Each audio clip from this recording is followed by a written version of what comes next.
За юу яцханда. Одоос би эрчимтэй бичлэг хийж эхлэх болохоор лайк болон сабаа дараад комент үлдээгээрэй. Та нарын комментээс би амар урам авч бичлээ гэдэг болохоор комент үлдээвэл би их баярлалаа шүү. За тэгэд бичлэгэндээ орцгоё.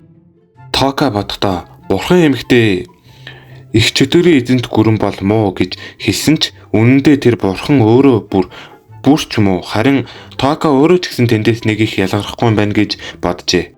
Ингээд бүх зүйл гурван талын муугийн дайн болж дуусна гэж дотроо бодлоо.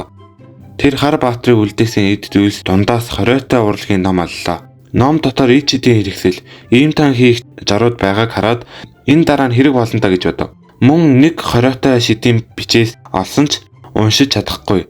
Гэхдээ домогт мэрэгэн хүртэл түүнийг нуух гэж хамаг чадлаа гаргасан болохоор дотор нь айхтар хүчтэй шид байгаа нь тодорхой. Хэрвээ тайлж чадвал бурхан эмэгтэй эсрэг нууц зэвсэг болох байх.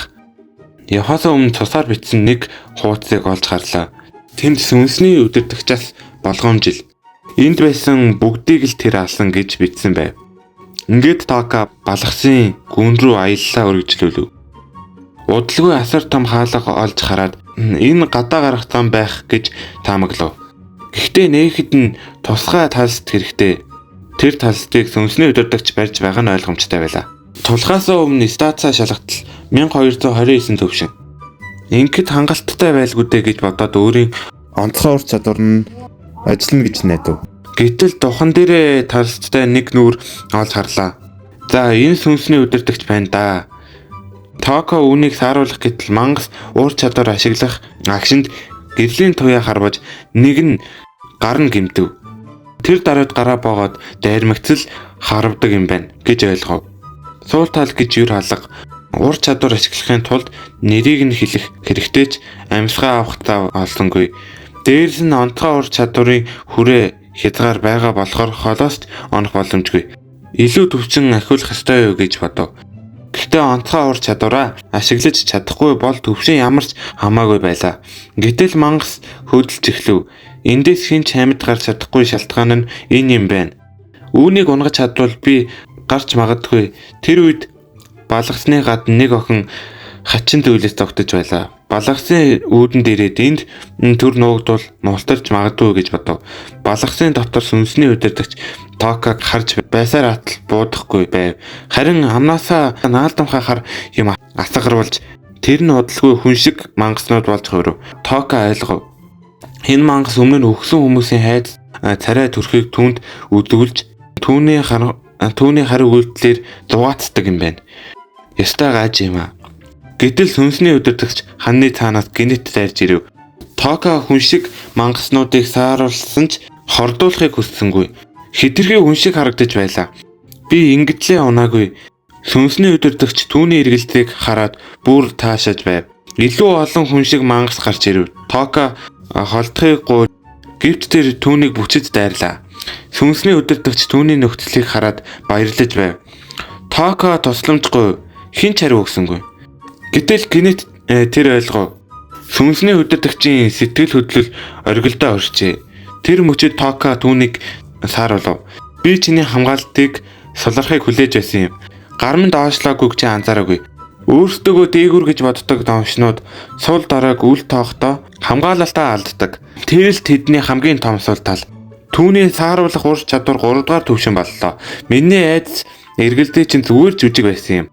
Би олон жил энгийн хүн шиг дүр өсгөж бүр өөрөө ч өөрийгөө хуурсан. Тэгээд ямар ч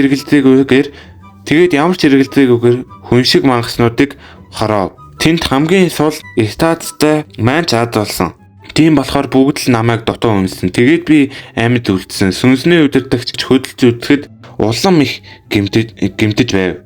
Тока түүнийг хордуулж хорийн ур чадвар 3 дугаар төвшин боллоо. Тэгээд хүн шиг мангаснуудыг унтуулад сүнсний удирдагч өгөхөд түүний залгисан бүх сүнс чөлөөлөгдөв. Сүнснүүд Токад талархаад хар баатар миний өмнөөс бурхан эмэгтэйг өршөө аваарэ гэд алга болов. Би заавал амлалт биелүүлэх албагүй. Гэхдээ яахав ямар ч байсан өшөө авна. Тэр талстыг авч хаалгыг нээгээд эцэст нь балгасаад гарлаа. Гадаа ойд Токагийн багийнхан чөтгөрүүд агнаж байв.